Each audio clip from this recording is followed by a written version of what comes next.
I've seen very few or met very few people that I would consider masters. I mean, getting to meet Frazetta, you know, You met and Frazetta?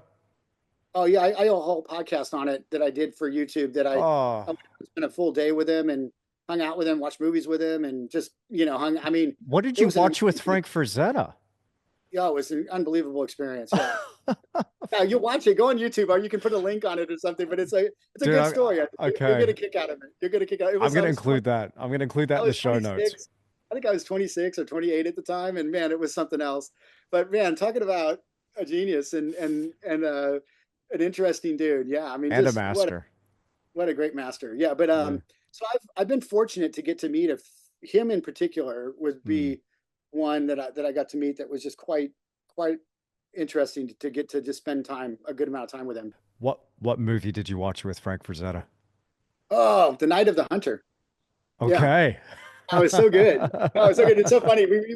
First we got done arguing about dinner because Ellie was making this dinner and they only had one like pickled egg, and I'm like, I don't want a pickled egg. And Frazetta wanted me to have the pickled egg, and I was arguing with him about it. I don't want it. You can have it.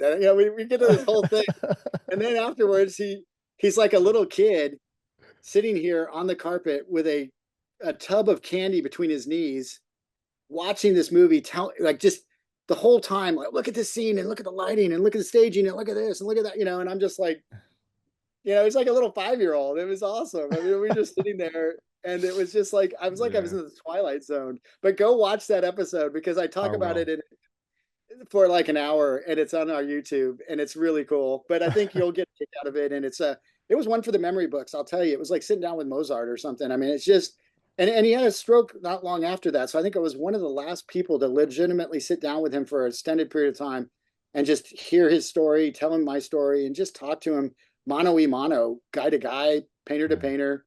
And yeah.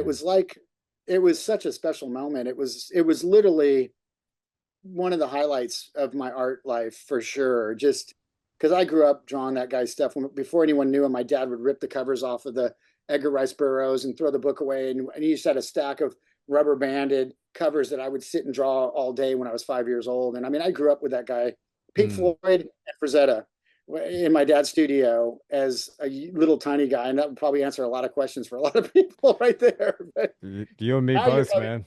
You and me yeah, both. Yeah, good stuff. that's Good stuff. I awesome. still, man, when I hear Dark Side of the Moon and it's Frazetta, it's the Moon Maiden, it's Conan, it's all these things come right flushing back, and I'm just like, that's pretty cool memories for a kid. I mean, it's just a weird, cool, tapestry that my dad painted for me, and he's a brilliant man, and man, I owe him so much. He's such an awesome artist, and he still teaches for us, and he's in his 80s, and he's a powerhouse of enthusiasm.